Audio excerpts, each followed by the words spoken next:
राधे राधे दोस्तों, जय Shri Krishna. Good morning. अभी सुबह सुबह हो रही थी और मैंने स्नान ध्यान कर लिया है दोस्तों, और उसके बाद पूजा पाठ भी कर लिया है। मैं तैयार होने लगी थी लाइब्रेरी के लिए। आप लोग भी सुबह सुबह इस टाइम पे सबसे पहले उठा करिए, पूजा पाठ करिए और अगर आप लाइब्रेरी जाते हो तो लाइब्रेरी चले जाया करिए, नहीं तो घर में ही अपनी पढ़ाई स्टार्ट कर दिया करिए दोस्तों। तो चलिए, अभी मैं लाइब्रेरी आ गई थी और लाइब्रेरी में पहुंच अपनी स्टडी स्टार्ट कर दी थी दोस्तों। अब इधर उधर की बातें हमें बिल्कुल भी नहीं करना है और ना इधर उधर की बातों में ध्यान देना है, सिर्फ और सिर्फ हमें अपनी स्टडी में फोकस करना है। अब मेरे पास बहुत कम टाइम बचा है दोस्तों। आज 10 तारीख हो गई और 17 को मेरा एग्ज़ाम है। ओनली 6 डेज मेरे पास है मेरा जितना भी रिवीजन वगैरह करना है दोस्तों। आप लोग जो भी वीडियो देख रहे हो, अगर आप लोग का किसी का भी 17 तारीख को थर्ड शिफ्ट में एग्ज़ाम हो तो आप लोग कमेंट करके बताइएगा दोस्तों कि किसका किसका 17 जून को थर्ड शिफ्ट में एग्ज़ाम है। मेरा एग्ज़ाम 17 जून को थर्ड शिफ्ट में है। तो चलिए, अब अपनी स्टडी स्टार्ट करते हैं दोस्तों, और आप लोग भी मेरे साथ अपनी स्टडी को कंटिन्यू कीजिए। सबसे पहले मैंने स्टडी में पॉलिटी को उठाया। जैसा कि आप लोग को पता है, कल हमने संसद तक कंप्लीट कर लिया था। आज उसके आगे जितने भी चीज़ें थी सब मैंने आज मतलब टोटल कंप्लीट पॉलिटी को मैंने रिवाइज कर लिया है दोस्तों। इम्पॉर्टेंट जो भी संविधान संशोधन हुए हैं, इम्पॉर्टेंट कुछ अनुच्छेद हो जाते हैं, एक्स्ट्रा सारी चीज़ों को मैंने प्रॉपर तरीके से रिवीजन किया है दोस्तों। आप लोग भी पॉलिटी वाला पोर्शन कंप्लीट रिवीजन कर लीजिएगा मेरे वीडियो देखने के बाद, क्योंकि पॉलिटी वाले पोर्शन से डायरेक्ट क्वेश्चन आर्टिकल से बन रहे हैं। तो जितने भी एक से आर्टिकल है सभी आर्टिकल को एक बार रिवीजन कर लीजिएगा। जैसे अनुसूचियाँ हैं, अनुसूचियों को याद कर लीजिएगा, और जो विदेशी स्रोत है हमारे संविधान निर्माण के, इनमें से भी क्वेश्चन बन सकते हैं। ये सारी चीज़ें को आप लोग बहुत अच्छे से याद कर लीजिएगा दोस्तों, मतलब प्रॉपर रिवीजन कर लीजिएगा। मैंने कर लिया है, एक बार कंप्लीट रिवीजन भी कर लिया है। अब जो भी इम्पोर्टेंट क्वेश्चन मुझे लगे वो मैं क्वेश्चन आप लोगों से पूछ लेती हूँ, लेकिन आप लोग पूरा कंप्लीट रिवीजन करिएगा दोस्तों, क्योंकि इतने क्वेश्चन जो मैं करूँगी इनसे बस हमारे एग्ज़ाम में नहीं फंसेगा, इसीलिए हमें कंप्लीट रिवीजन करना है। जब हम कंप्लीट चीज़ों का रिवीजन करेंगे तो उससे कहीं ना कहीं से तो हमारे एग्जाम में क्वेश्चन बन ही जाएगा दोस्तों। तो चलिए, अब हम लोग क्वेश्चन सीरीज स्टार्ट करते हैं और आप लोग भी अपना रिवीजन स्टार्ट कर दीजिए दोस्तों। आर्टिकल 83 का संबंध किससे है? राष्ट्रपति 17 वर्षाणु व 17 किस आर्टिकल के तहत करते हैं? राज्यपाल को अध्यादेश जारी करने की शक्ति किस आर्टिकल के तहत दी गई है? राष्ट्रपति प्रधानमंत्री की नियुक्ति किस आर्टिकल के तहत करते हैं? सुप्रीम कोर्ट एक अभिलेख न्यायालय है, किस आर्टिकल के तहत है? संसद में केवल हिंदी और अंग्रेजी भाषा का ही प्रयोग किया जाएगा, यह किस आर्टिकल में दिया गया है? इस संविधान संशोधन के तहत चुनावों में वोट करने की आयु 21 से घटाकर 18 कर दी गई है। आर्टिकल 315 का संबंध किससे है? हाई कोर्ट किस आर्टिकल के तहत 5 रिट जारी करता है? ये जो भी इम्पोर्टेंट क्वेश्चन लगे दोस्तों, इनमें से कुछ क्वेश्चन अभी तो मतलब लगातार एनटीपीसी के एग्जाम में ही पूछे गए हैं, वही मैंने आप लोगों से पूछा है। आप लोग प्लीज़ एक काम करिएगा, टोटल पॉलिटी को रिवाइज कर लीजिएगा। जैसे संविधान सभा वगैरह कैसे निर्माण हुई, सारी चीज़ों को अच्छे से प्रॉपर रिवीजन कर लीजिएगा। आप देखेंगे कि जितने भी पॉलिटी से क्वेश्चन बनेंगे वो आप आसानी से कर पाएंगे, क्योंकि दोस्तों थोड़ा पॉलिटी इजी पड़ती है हिस्ट्री वगैरह से, क्योंकि इनमें आर्टिकल्स हमें आसानी से याद हो जाते हैं। कुछ ट्रिक्स के माध्यम से भी हम याद कर सकते हैं दोस्तों।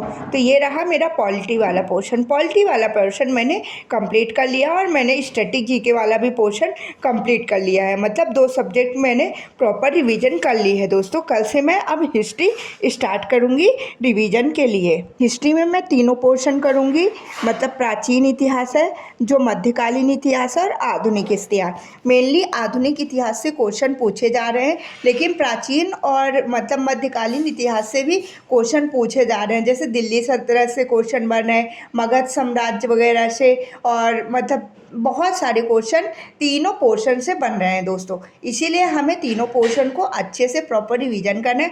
और अगर आपके पास कम टाइम है तो आप लोग आधुनिक इतिहास को तो बहुत अच्छे से रिवीजन करके जाइए। उसमें जो भी कांग्रेस के अधिवेशन हुए हैं, जो प्रमुख नारे वगैरह हैं, बुक्स है इतिहास की, ये सारी चीज़ों को हमें बहुत अच्छे प्रॉपर तरीके से कंप्लीट रिवीजन करना है दोस्तों, क्योंकि इनसे बहुत ज़्यादा क्वेश्चन पूछते हैं। और जैसे ये जो न्यूज़पेपर वगैरह है, कौन सा न्यूज़पेपर का मतलब, इनसे भी क्वेश्चन बन रहे हैं दोस्तों। 1857 की क्रांति हो गई, तो आप लोग इन सभी का प्रॉपर रिवीजन करके जाइएगा दोस्तों। तो ये तो हो गया हिस्ट्री वाला पोर्शन। फिर आगे नेक्स्ट जो भी मैं पढ़ूंगी तो आप लोगों से शेयर करते जाऊंगी कि मैं कैसे क्या रिवीजन कर रही हूँ दोस्तों। अब चलिए, मैंने मैथ्स पढ़ना स्टार्ट कर दिया था। मैथ्स में मैं क्या कर रही हूँ, अर्थमेटिक वाले पोर्शन से लगभग मुझसे क्वेश्चन बन रहे हैं, लेकिन जो एडवांस के फॉर्मूला बेस्ड क्वेश्चन है वो मैं एक बार प्रॉपर प्रैक्टिस करने की कोशिश कर रही हूँ। जैसे मेंसुरेशन से क्वेश्चन बन रहे हैं, डायरेक्ट हाइट एंड डिस्टेंस के फॉर्मूले बेस्ड क्वेश्चन बन रहे हैं, ट्रिग्नोमेट्री, अलजेब्रा।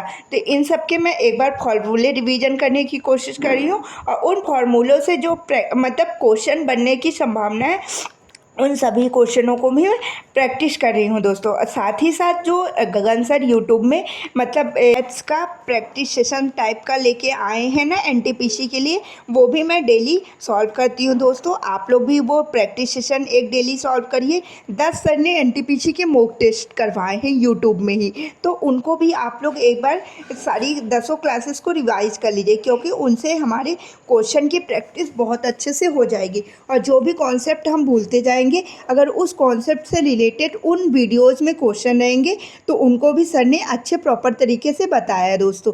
तो इनमें से क्या होगा कि जैसे हम मिक्सअप क्वेश्चन करेंगे, मिक्सअप क्वेश्चन ही हमारे एग्जाम में पूछे जा रहे हैं, तो हम यहीं से एग्जाम के लिए बहुत अच्छे तरीके से प्रिपेयर हो जाएंगे दोस्तों। और ये हमारे मतलब स्पीड को भी बूस्ट करने की कोशिश करेगा, क्योंकि सब बता रहे हैं कि एग्जाम में क्वेश्चन जो बन रहे हैं बहुत ज़्यादा कैलकुलेटिव बन रहे हैं दोस्तों। अब देखिए, आपकी शिफ्ट में कैसा फंसता है वो तो आपकी किस्मत है, और मेरी किस्मत मेरी शिफ्ट में कैसा फंसेगा वो मेरी किस्मत है।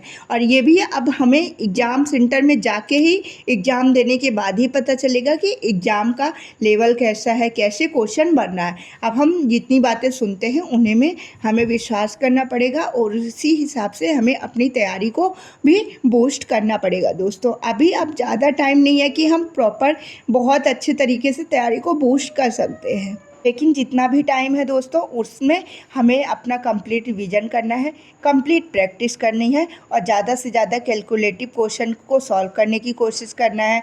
और सभी सब्जेक्ट में बहुत अच्छे तरीके से ध्यान देना है, करेंट अफेयर में भी ध्यान देना है दोस्तों। और आप लोग कंप्यूटर के लिए भी ये कमेंट किए थे दोस्तों, लेकिन कंप्यूटर में मतलब मुझे खुद ही नहीं समझ में आ रहा कि मैं कहाँ से पढूँ, मैं आप लोग को क्या ही बताऊँ। इसीलिए लास्ट इसमें मैं परीक्षा मंथन वगैरह से ही 1-2 दिन में जो भी रहेगा तो मैं पढ़ूंगी दोस्तों, क्योंकि अभी वीडियोस वगैरह के माध्यम से उतनी चीज़ें हम नहीं कवर कर पाएंगे, और हमारा टाइम भी वेस्ट होगा। जितना टाइम हम उसमें वेस्ट करेंगे शायद हम दूसरी चीज़ों को बहुत अच्छे से कर सकते हैं। लास्ट 2 दिन में मैंने सोचा है कि मैं परीक्षा मंथन का एक बार पूरा कंप्लीट रिवीजन कर लूँगी दोस्तों। 1-2 क्वेश्चन जो भी बनेंगे तो शायद उसी बुक से फंस जाए और मैं वो क्वेश्चन आसानी से कर पाऊँ दोस्तों। आप भी कोशिश करिएगा दोस्तों कि कोई बुक ही लीजिए कंप्यूटर की, और उससे आप प्रॉपर रिवीजन कर लीजिए। एक बार मैंने अभी पीजीडीसीए वगैरह के लिए भी पढ़ा था, तो मैं थोड़ा थोड़ा कंप्यूटर मैंने पढ़ा भी है, थोड़ा थोड़ा रिवीजन कर लूँगी बुक के माध्यम से, तो मेरा शायद कवर हो जाए दोस्तों। और फिर 1-2 क्वेश्चन तो छोड़ने के लिए भी बनते हैं, इसीलिए 1-2 क्वेश्चन के लिए हम अपना ज़्यादा टाइम नहीं दे सकते हैं। इधर वाली जो चीज़ें हैं हमें अच्छे से कवर करनी है, अपना करंट वाला भी पोर्शन हमें अच्छे से कवर करनी है, और मैथ रीजनिंग में भी प्रॉपर ध्यान देना है दोस्तों, क्योंकि मैथ रीजनिंग ही हमें स्कोर दिला सकता है। अगर हम मैथ रीजनिंग अच्छा कर गए और थोड़ा भी जीके में हम जोड़ ले गए ना दोस्तों, तो हमारा आसानी से CBT 1 क्लियर हो जाएगा। और अगर CBT 1 क्लियर हो गया तो हम खूब मेहनत करेंगे CBT 2 के लिए, और उसके बाद हम लोग का फाइनल सिलेक्शन भी हो जाएगा दोस्तों। तो यही सारी बातें आप लोगों से शेयर करनी थी दोस्तों। आप लोग भी खूब अच्छे से मन लगा के पढ़ाई कीजिए, क्योंकि अभी बिल्कुल भी इधर उधर में ध्यान देने के लिए टाइम नहीं है, और मैं भी अच्छे से मन लगा के पढ़ाई करती हूँ दोस्तों। राधे राधे दोस्तों।